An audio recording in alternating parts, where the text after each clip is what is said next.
In this video, we are going to be looking at drug chemistry. A lot of the drugs that we encounter are organic compounds.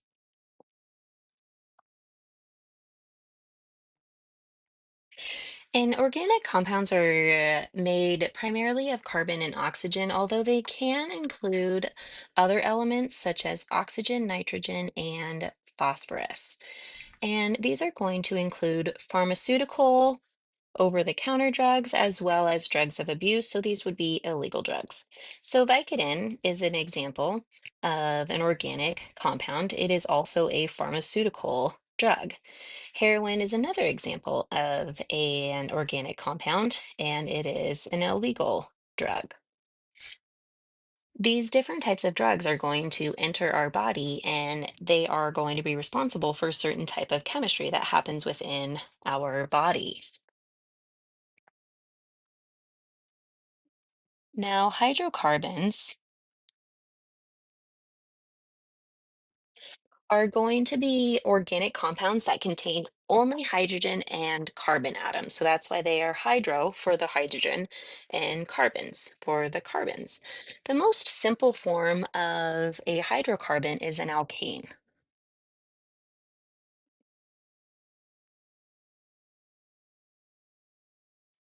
So alkanes are hydrocarbons that contain only single bonds between the carbon atoms.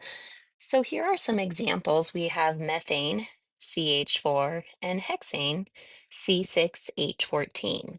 The generic formula for alkanes is going to be CnH2n plus 2. So let's see how that works out. In methane, I only have one carbon, so my N is equal to 1. I know that I have one carbon. Remember, we don't have to write the 1 there. It is assumed when you write the symbol. If n is equal to 1, then my 2n plus 2 is going to be 2 times 1 plus 2, and that is going to equal 4. So that's how we get our CH4. With hexane, our n is equal to 2. Whoops. Oh, sorry, our n is equal to 6. And so 2n plus 2, I have 2 times 6 is 12 plus 2 is equal to 14. So we get C6H14. So these are two examples of different types of alkanes, which are hydrocarbons.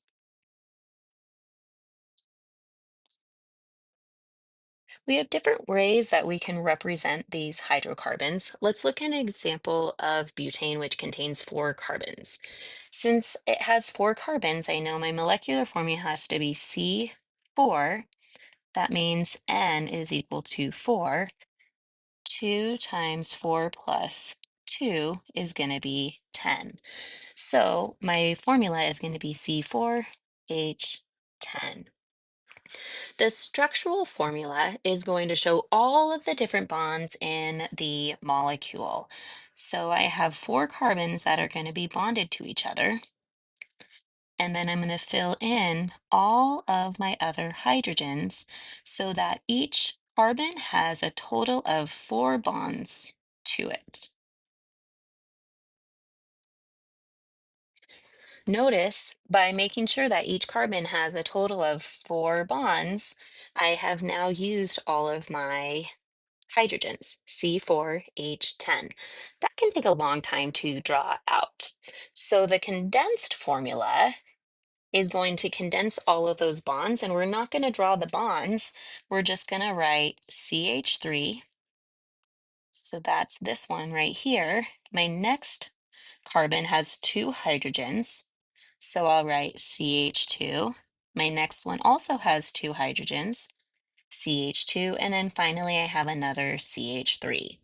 So this is the condensed structural formula for butane. The line structure is the fastest and easiest way to write out these molecules. And what happens is each end and corner represents a carbon. And hydrogens bonded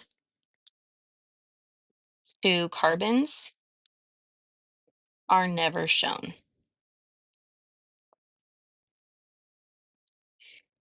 So for butane, I have four carbons. So one line, if I draw my one line, this is going to represent one, two carbons. When I draw another line, that is going to add another carbon. So now I have three. And then finally, if I draw one more line, it's going to make a total of four carbons.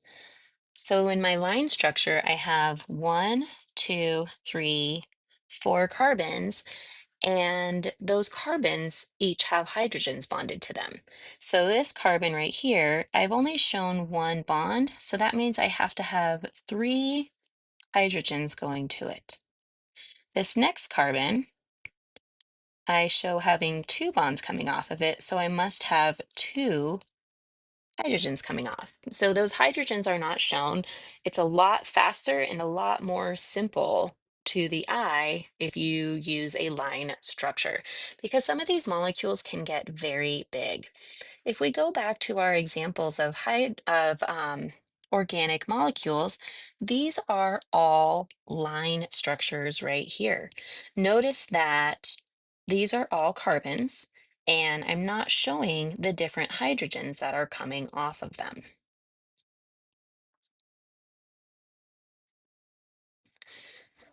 We have two other types of hydrocarbons that we're going to talk about right now.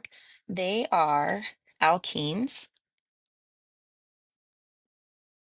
and alkynes.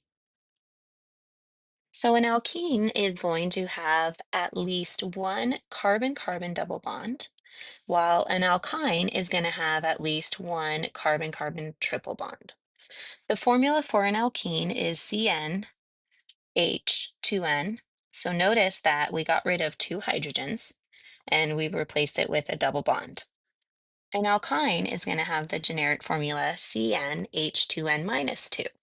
So we get rid of even more hydrogens, and now we have a triple bond.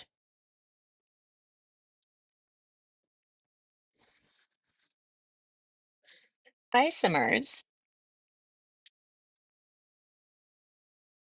are going to be two compounds that have the exact same chemical formula, but they're bonded differently. So sometimes isomers can be a lot easier to see with double and triple bonds or with alkenes and alkynes. Notice in these first two, I have a double bond between my first two carbons. And in my second one, I have a double bond between my second and third carbons. So I've moved the double bond. These are isomers. Now, something I've noticed when people are first learning this, they'll think, oh, I can make another isomer by putting it right here. And that's what they have here. But what we need to realize is this molecule right here is the exact same as molecule A. We've just flipped the molecule. So here I have carbon one, two, three, four. In molecule C, I just flipped it, but it's still the exact same molecule. Isomers are pretty neat because they're going to have different properties, even though they have the exact same chemical formula. And those different properties are going to be physical, and they can also be chemical as well. So let's look at the different isomers of pentane, pentene, and pentyne. So with pentane, pentane is just five carbons. So if I draw the line structure of this, I'm going to do one, two, three, four, five. I can't add any more carbons because then I'm going to change the identity. So to make the isomer of this, I'm just going to take one of these carbons and make it come off of the original five carbon chain. So I'm going to decrease my carbon by one with the chain. So we'll do one, two, three, four. And now I'm going to draw the other carbon coming off of my chain. Now, something you need to remember is if I draw this and I have it coming off of that first carbon or the second carbon there, these are the exact same molecule. These are the exact same. So be careful when you're drawing isomers that you don't just make them the exact same. So now I don't have any more isomers that can have four carbons going across because if I add another carbon here, that's just making pentane. If I move the carbon here, then that's just the same molecule. So I'm going to start drawing them with three carbons. So I have one, two,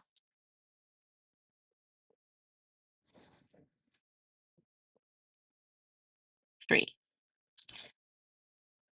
I can put one more carbon coming off of that middle carbon there. And notice if I put one coming off of the end, then I'm making another isomer that I've already made. So that's not going to be useful. So I must have another carbon coming off of that middle carbon.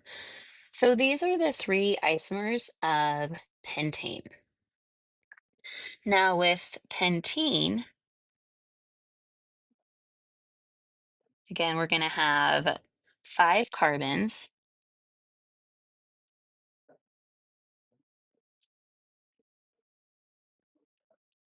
and I can put a double bond here. Well, I can move that double bond so it's not coming off of that first carbon.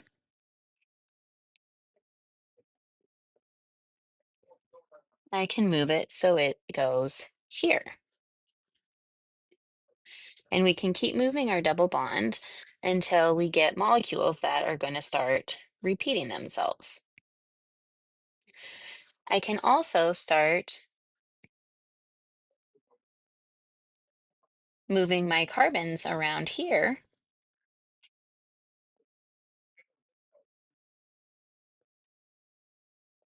And I can make double bonds off of these isomers here. So you can see as soon as I start adding the double bond situation, I can have a lot more isomers. The same can be true with pentyne. So if you draw out all of the isomers of pentene and pentyne and send them to me, I will give you extra credit on your quiz for this chapter.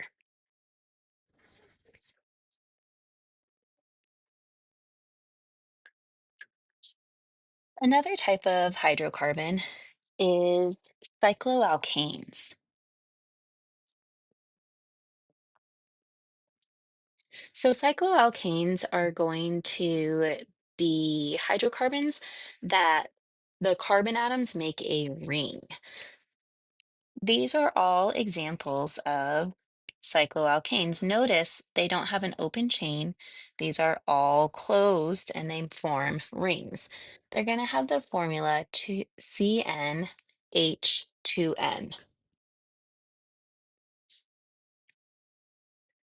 Benzene is a special type of hydrocarbon where it has it's a six-membered ring, and all of the ring is made up of carbons, and they have alternating double bonds. So here I have a double bond, and then a single bond, double, single, double, single. And our formula is going to be C6H6. And what makes benzene really special is that it has two resonance structures, which means that the double bonds can move throughout the ring. So really, it's like you have the electrons moving constantly throughout the ring. And this is a very stabilizing effect, which makes benzene very, very stable. Several derivatives of benzene. So a derivative is when it looks like benzene. So we have this benzene ring, but then we put something else coming off of it. So that is a derivative of benzene. And we have a lot of derivatives of benzene, and this class of compounds are called aromatic compounds.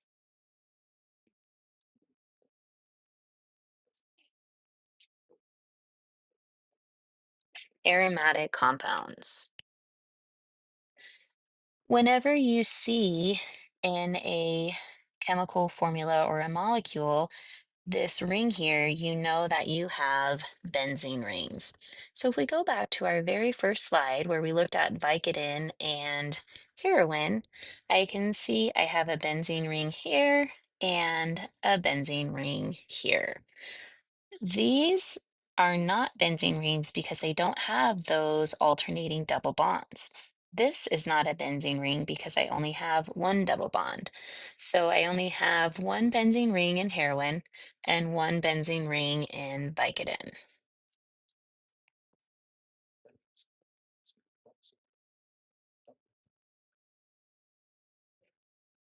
Now, a functional group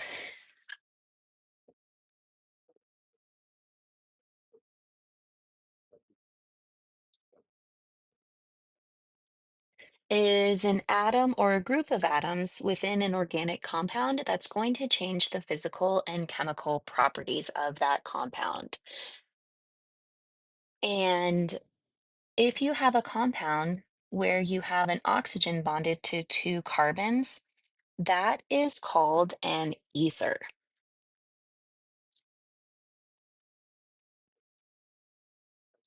These R's right here simply represent some sort of organic molecule or some sort of organic side chain. So in this example, the two R groups are both one carbon, and we form this ether here.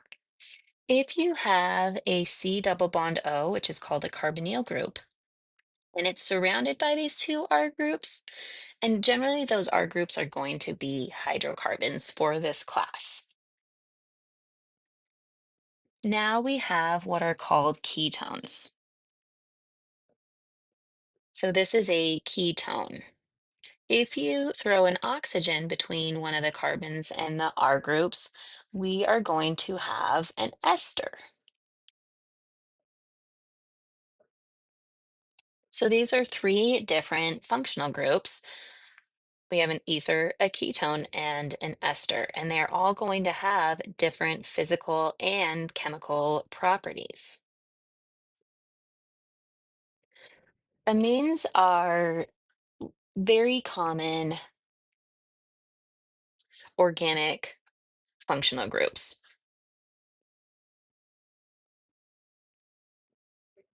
And they contain a nitrogen that is bonded to three different groups. Now, if you have a nitrogen bonded to just one carbon and the rest are hydrogens, then this is called a primary amine. If you have two carbons bonded to that nitrogen and one hydrogen, it is called a secondary amine. And then finally, if you only have carbons surrounding that nitrogen, it is called a tertiary amine.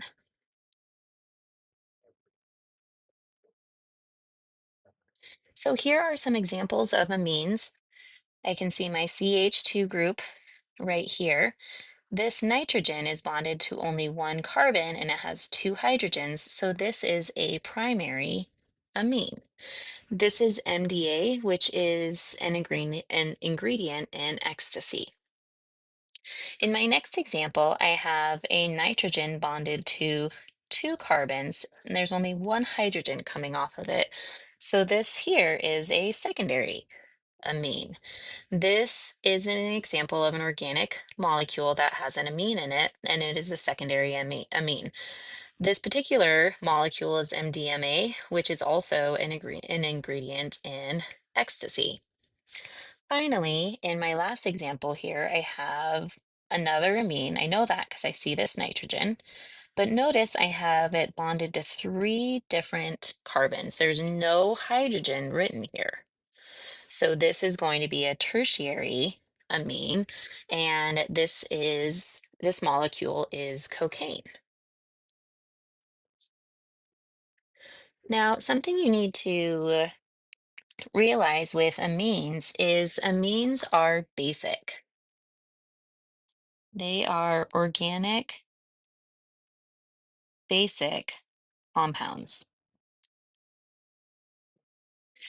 And a lot of amines are going to be very addictive. Caffeine is another example of an amine, and your body will learn to depend on them. So it's very important that if you're using any compound that has an amine in it, that you use it in a responsible manner. But organic, if you're looking for a base that is an organic compound, then you're going to want to use an amine. The next functional groups that we're going to talk about are alcohols, and it looks like there is a mistake right here. So go ahead and fix that in your slides as well. An alcohol is ROH. This should be an H. So we can see that here where I have my R group is going to be a one carbon, and then my oxygen and my hydrogen.